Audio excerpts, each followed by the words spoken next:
Lane Kiffin's decision to leave Ole Miss, it's going to hurt the Rebels when the playoff committee announces the final rankings. Locked On presents The Portal, the daily podcast covering college football recruiting and everything NIL. Part of the Locked On Podcast Network. Your team every day. Portal Podcast, where you get your daily recruiting, NIL, and transfer portal scoop. I'm your host, Brian Smith, longtime college football recruiting analyst. Thank you for making the Portal Podcast your first listen each and every day on the nation's #1 podcasting network, Locked On. Today's show is brought to you by our friends at FanDuel. Right now, if you are a new customer, you can bet $5, and if it hits, you will gain $300 in bonus bets to use across the FanDuel app. Download it today. We're going to get to the latest recruiting commitments, decommitments, as we do each and every day on the noon live show here on the Portal Podcast. There's some interesting stuff going on. Florida State and some other programs, West Virginia, Texas. We have some things to get to. We're also going to talk about 3 rivalry games. Indiana versus Purdue. I'm an Indiana grad. That game has a little more significance this year than it usually does. Usually one of them is just trying to get to a bowl. Indiana's trying to secure a chance to get into the Big Ten title game, possibly ending up with the #1 overall seed. Really important game. Georgia versus Georgia Tech. Keep hearing how everybody thinks this is going to be a great game. I don't think so. And I'm going to prove why the Georgia Bulldogs are going to absolutely trounce Georgia Tech. But to start, we're going to talk about Ole Miss traveling to Mississippi State to play in the Egg Bowl and why that game is such a big deal. College football has so many different things going on, but nothing is bigger than the Kiffin situation because he's trying to have his cake and eat it too.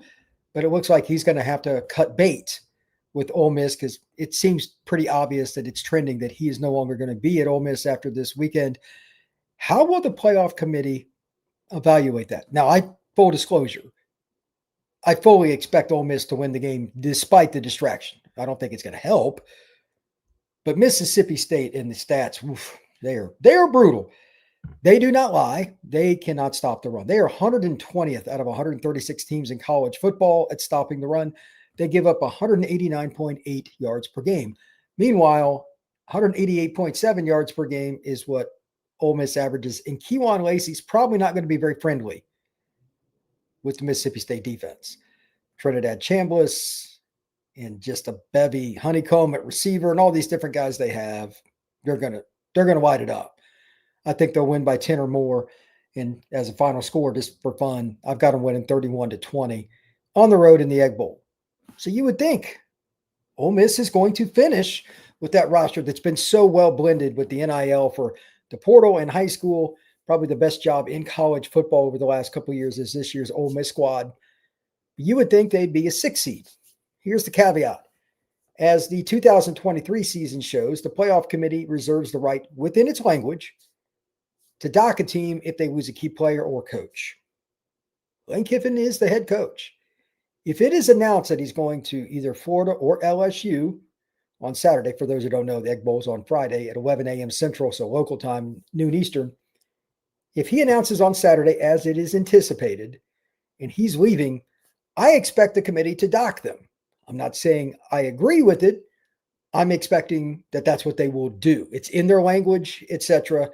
They want chemistry. They want things trending up on the field and off the field. They've shown that with their playoff rankings this year. Teams that have played better in the back half of the season have been rewarded more. I think that's pretty clear. To that end, there is nothing worse that could happen to a team than losing their coach. Now, where they're going to place the Rebels, I do not know. What I do know is this. If they leave Ole Miss completely out of the playoff, it's ridiculous.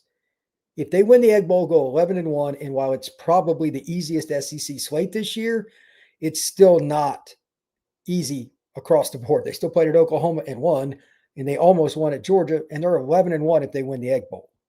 You cannot leave them out, even if Kiffin does leave the program. I'm not saying there's an easy answer for this.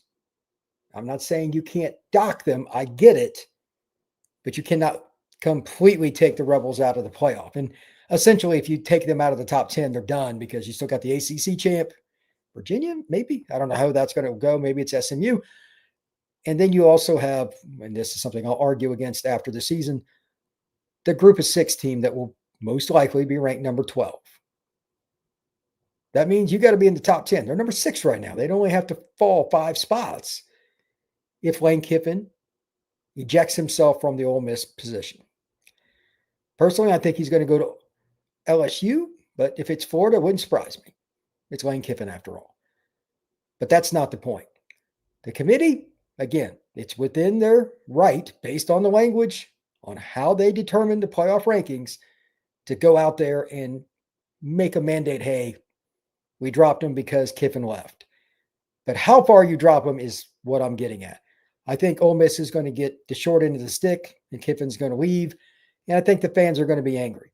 Personally, I hope they still end up with the 8 seed. I think that's probably the best case scenario for them. That way they would host a playoff game. I don't know who the head coach would be or how it would work. No clue. What I do know is the following. Ole Miss is in a scenario where they don't control their own fate. And that's got to feel a little bit flimsy if you're a fan, if you're a booster, if you're an alum, if you're a former player, anything else. And that's unfortunate. But college football is not about fair. It is about circumstances being wild. Every year it's wild. It's why I follow and probably why many of you are watching this podcast right now. You're just as surprised as I am. It seems like every day that when something happens, you're like, why would that be the case? But every day it seems like there's something like that. Even in the off season, there are stretches where it's just like, did that really just transpire? This is the latest in many different things in the history of the Egg Bowl, in the history of Ole Miss football that are just weird. But the playoff committee could make it worse if they drop Ole Miss below number 8. Let's see what they do and see why it happens. They would have to give their explanation, and that's going to be rough if I'm right on that. When I come back, we're going to talk about Georgia versus Georgia Tech and Indiana versus Purdue, and kind of just start beginning to break down all these rivalry games. Those are the 2 I'm going to talk about today. Where I got more later this week here on the Portal Podcast. That's next. Let's get it. Today's show is brought to you by FanDuel. The NBA is back. There's no better place to get in on the action than FanDuel, the official sports betting partner of the NBA. Even if you missed the start of an NBA game or just want to ride the hot hand, FanDuel has live bets on everything from who will score next to the fourth quarter comebacks that we all enjoy watching. Plus, you could even combine your live bets into a same-game parlay for a shot at a bigger payout. It keeps the game exciting, especially when your team's making that late push. Right now, FanDuel is giving new customers $300 in bonus bets when your first $5 bet wins. Head to FanDuel.com to sign up and play your game with FanDuel, the official sports betting partner of the NBA. Thank you once again for making the Portal Podcast your first listen each and every day right here on the Locked On Podcast Network. Let's talk a little bit about Georgia Tech and all the ramifications there. And then we'll get into Indiana as well. It's a rather interesting game for me when it relates to Georgia and Georgia Tech because the 2 schools hate each other. And it's also I'll get into the chat right after this for those of you in there. And thank you very much. If you got comments, fire away in the chat. I'm more than happy to help. But with Georgia Tech, you got a school last year that really had Georgia on the ropes, and they lose, what was it, 8 overtimes or something like it? Was just something absurd. But you were the hunter then. Now you've let yourself kind of be shown, and you also let everybody off the hook by completely laying an egg at home against Pittsburgh. Nobody's going to feel sorry for you. Georgia may or may not be without Chauncey Bowens, their talented running back, but they've got plenty of others. Nate Frazier's fine, and they've got other guys too. They're just fine. And their offensive line is starting to pick up steam. It's getting better and better.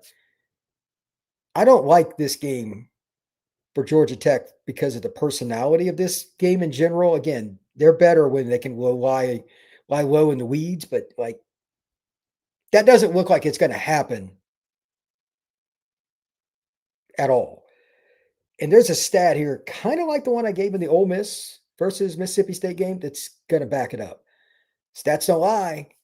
They don't lie. Like for a season, maybe one game, there's aberrations. But here's Georgia Tech. What do you want to think they give up a game on the ground? Take a wild guess. And again, there are 136 teams in the FBS. They are 96th in rush defense. Does that sound like a team that really was going to be a conference champion? I've been calling them out for several weeks. They don't recruit well enough in the trenches. So we talk about here on the Portal podcast all the time. And while they have a great coaching staff, they really do. At some point, it's about my guy is better than yours or he's not. And Pittsburgh flat ran over them, and they don't have a big running back. And they've got an offensive line that's in shambles because of injuries, and they ran over you in your home stadium when you had to have it. Yet you hear people say, watch out for Georgia Tech against Georgia. Georgia's not going to be surprised when Georgia Tech comes out firing. They're not going to play 80% like they did in last year's game for part of that game. They're not. And here's the other side of it. Again, their O-line's playing better. Nate Frazier's probably going to be the guy for them. He'll get most of the carries. He'll go for 80 to 100, and they'll run 2 or 3 other guys. And don't forget about Gunnar Stockton. He's a very mobile quarterback. Well, UGA is 29th in the nation at 190.5 yards per game on the ground.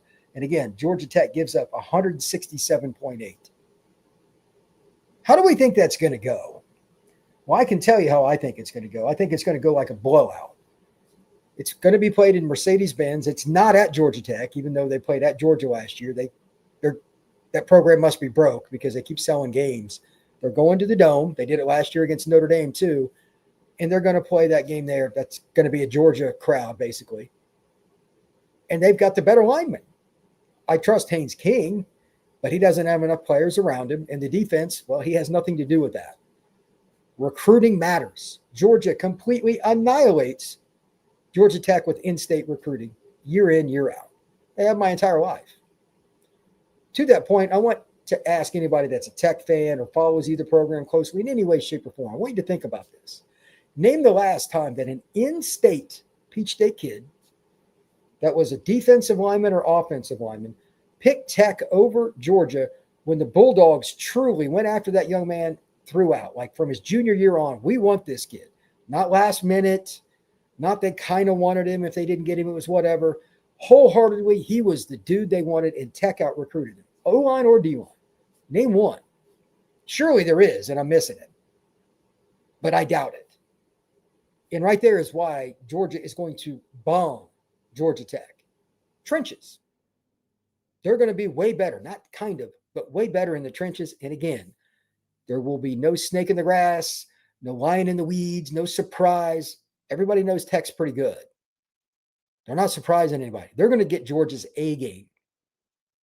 Good luck. I've got Georgia winning this one 38-14. I think it will be an absolute annihilation. Hope I'm wrong, but I think that it will be 2nd and 5 all day for Georgia, and it'll be 2nd and 7 and 2nd and 8 for Georgia Tech.